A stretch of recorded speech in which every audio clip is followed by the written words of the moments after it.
لگا علی صاحب آپ بڑے ظاہر زیرک شخصیت ہیں، میں ابھی شامی صاحب سے بھی اسی پر گفتگو کر رہی تھی، تاریخ دہرائیں گے ہم یا تاریخ سے کچھ سیکھ رہے ہیں ہم کہ ہم کوئی نیا کوئی حادثہ کوئی سانحہ اپنے لیے کھڑا نہیں کر لیں گے، یا پھر وہی تاریخ جو پرانی آپ لوگوں نے دیکھ رکھی ہے، آپ لوگوں نے ہمیں بتا رکھی ہے، وہ کہیں اس کا آپ کوئی شائبہ دیکھ رہے ہیں ان حالات میں؟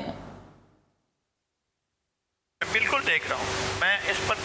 پر تشویش ظاہر کر چکا ہوں، میں اس کے پر اپنے دکھ کا اظہار کر چکا ہوں، اور میری زندگی کے جو چند دن رہ گئے ہیں ان کے اندر میں کوئی اور سانحہ نہیں دیکھنا چاہتا ہوں، کوئی اور سکوت ڈھاکہ نہیں دیکھنا چاہتا ہوں، لیکن یہ کبھی بھی اس بات کی پرواہ نہیں کرتا ہے، ہمارا سسٹم کبھی بھی نہیں سوچتا ہے کہ اس کا ہوگا کیا، وہ جو چاہتا ہے ویسا ہی کرتا ہے۔ یعنی ایوب خان کو کس نے کہا تھا کہ آپ پہلے سے طے کر لو اور بنگالیوں کو پیغام بھیج دو کہ تم الگ ہو جاؤ، ہم پاکستان کو الگ کر لو، تم اپنا، تو انہوں نے یہ سے کہا تھا بھائی پاکستان تو ہم نے بنایا تھا، بنگالیوں نے بنایا تھا، آپ کو الگ ہونا تو الگ ہو جاؤ، پاکستان تو ہم ہیں، لیکن ان کو مار مار کر الگ کیا گیا۔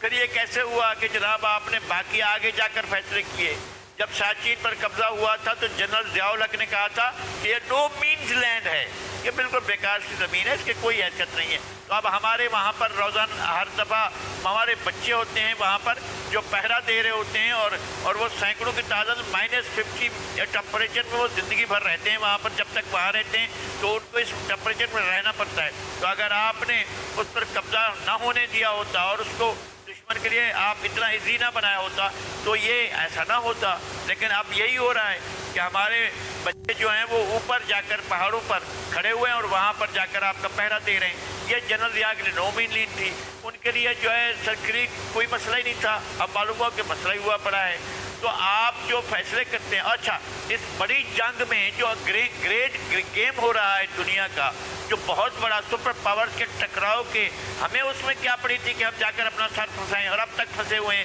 ہم افغانستان میں، اب تک پھنسے ہوئے ہیں ہم افغانستان، ہمارے حکمرانی کی تمام شاخیں، ہماری ریاست کے تمام ادارے سب مل کر افغانستان کے اور افغانیوں کے فکر میں پڑے ہوتے ہیں، اپنے لوگ بھوک سے مر جائیں، افلاس سے مر جائیں، بیکاری سے مر جائیں، بے روزگاری سے مر جائیں، جہنم میں جائیں، اس کی کوئی پرواہ نہیں، ہمیں افغانوں کی فکر ہے بھائی، ہم افغانوں کے لیے ہیں۔ تو اگر یہ پالیسی بنائی ہے آپ نے کہ اپنے لوگ مرتے رہیں تو مرتے رہیں، ان کا کوئی مسئلہ نہیں ہے، لیکن افغانوں کا